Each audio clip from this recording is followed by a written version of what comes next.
So our first stop of the day is at Bet Shean, which Yael, our guide, describes as a well-preserved Roman city, and I was tempted to ask her what the Roman name for the place is, but of course the fact is that Bet Shean is not originally a Roman city, and in fact goes back even before the days of the Israelites.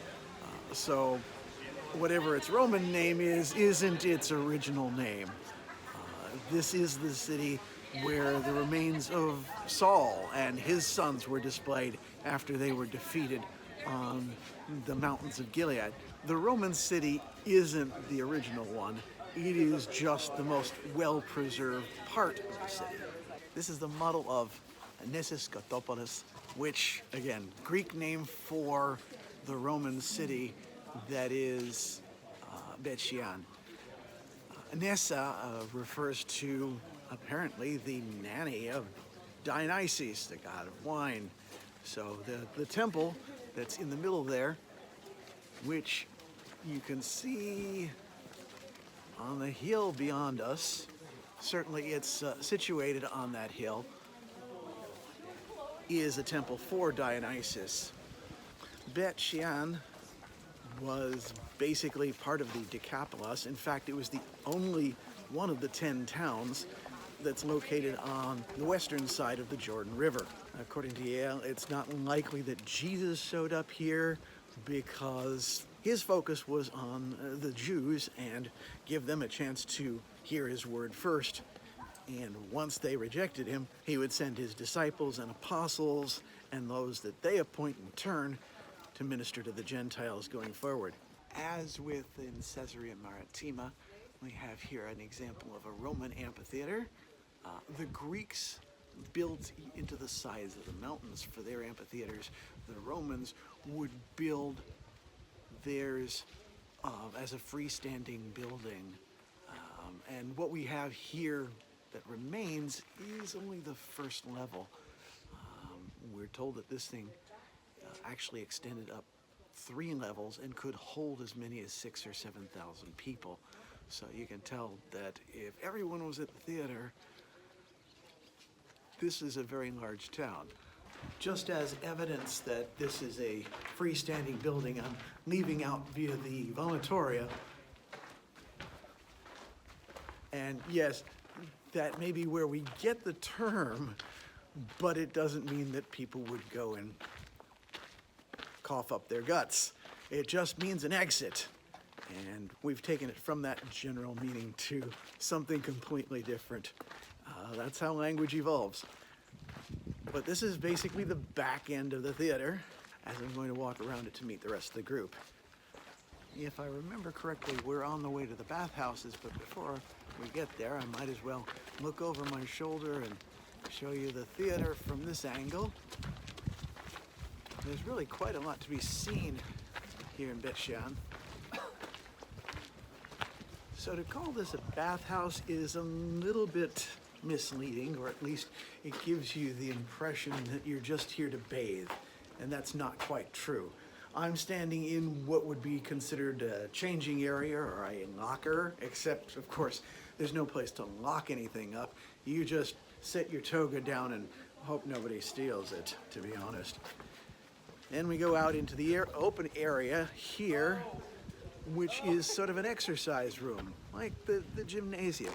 Basically, this feels like a recplex, or one of those modern exercise centers, which I'm starting to get a little bit more acquainted with these days, although not quite as sufficiently as I'd like to be. Over here, once you finish working up a bit of a sweat, the piscina, which is equivalent to our swimming pools. And then one goes on into the bathhouse, which is comprised of 3 different sections. The frigidarium, which is cold water, although not ice cold. It would be more like room temperature. Then the tepidarium, which is lukewarm water. And then the coldarium, which not so much hot water, but more like steam. Consider it like a sauna. Now here in the caldarium, or at least I'm standing outside of it, so that you can get a good look. This is a particularly ingenious bit of engineering in the days before things like electricity. I know some people who have heated floors in their bathrooms and the like. In fact, we have one of those ourselves, which in a Chicago winter is almost an essential. But how did they do that back 2,000 years ago? Well, this is what was underneath the floor. You had these heated pots where they'd have fire underneath the floor, and this would warm up wherever the people were walking and also bring the hot air into the room itself, since heat rises. Now, again, people have been bathing and swimming, and so everything's wet, and the heat will evaporate that, and it rises up to the roof, where it condenses and eventually falls. And while you don't want that falling on you, the way they deal with that, although that's not in existence anymore, they would build a dome around the caldarium, and the heat would reach the ceiling and roll down to the edges of the room and just drop down the walls from there. So everybody stays dry and gets dry just by hanging out in here. Although ironically, this does mean that they were sweating more again. So then I guess they would have to wash off yet again. And definitely a case of lather, rinse, and repeat. Of course, one of the other odd contradictions about a bathhouse is that people will go there to get clean and then proceed to go there and get dirty as well, because this was a place for prostitution as well. You could get a massage and a happy ending, which did not sit well with the Christian fathers once they were in charge. There are folks that think that cleanliness is next to godliness is a line from the Bible. It's not. And in fact, for a few centuries, it was cleanliness, as determined by these bathhouses, was the exact opposite of godliness. Anyway, not terribly far from the bathhouse, we find ourselves on the main strip, the Cardo. I got that wrong by calling it cardio when we were in Sephora. But you can see that it's angled a little bit. When you walk in the middle here, you have everything going away from it so as to allow rainwater and sewage to head towards the gutters on the sides. This is also somewhat wider than the one in Sepphoris. It's allowing traffic to go either way. I'm walking on the median right here, and you could see a chariot coming from that way and going from this way, much like our modern roads. There are also places where the columns are, where shops would have been, although much larger, again, than Sepphoris is. So what happened to Bet Shean? Well, it turns out that it, like several other cities, including Capernaum and Sepphoris even, were destroyed with the great earthquake of the mid-700s. Apparently, though, with Bet Shean, there were a few warning temblors that allowed people to realize something's going to go down. We need to get out of the city pronto. And the place was evacuated with only the loss of one life. And it turns out to be a rather amusing story. This fellow, who I will call Avaricious Gold, got out of the city safely enough and then realized that he'd left his money pouch behind in the city. He ran back in, got his pouch, and it was just at that moment that one of these columns fell on top of him, and they found his skeleton when they dug up the city. Now, the skeleton's not still here. For all I know, they took it to the museum, as they did with the coins in his bag of gold. But poor Avaricious, this is his final resting place. There's a sermon in there somewhere, but I'm going to leave that for the professionals. One more story from our guide as I'm sitting in where they believe the Temple of Dionysus was, at the top of the highest point in the city. You can see both ancient and modern Bet Shean right behind me. And you can see quite a ways from here. But it would seem that in the Greek and Roman temples that existed on here, the pilgrims would bring their offerings to the gods. They would be handed to the priests. The priests would take them, thank you, lock the doors after to perform their rituals and rites.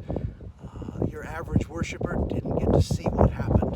When Christianity came to Bet Shean, the Christians decided that rather than to destroy the temple, they would simply repurpose it as a Christian church. And the main thing they did was to throw the doors open so that people could come in, give their gifts, see where they were going, and receive the gifts, the Holy Spirit, as well as the bread and the cup of communion.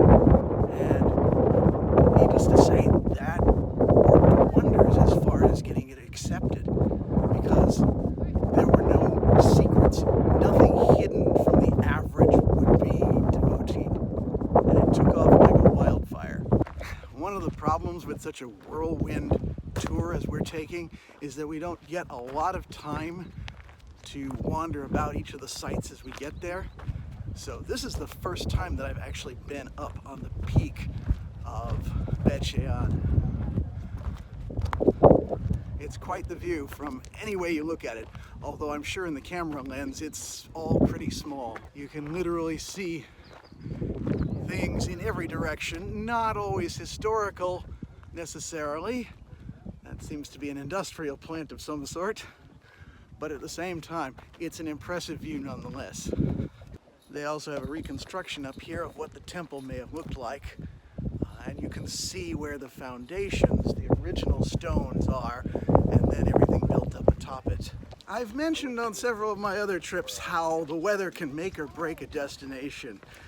When it's rainy, it's just unpleasant to be walking around in. But I guess the whole Chicago adage isn't really localized to us, where if you stick around for 5 minutes, it'll change. We got here and it was gray, cloudy, and in fact, starting to rain. So I'm bundled up in hat and jacket and everything like that. Now all of a sudden it's gotten sunny and warm and I don't need any of this. I'm stuck carrying it. Oh well, not much you can do about it.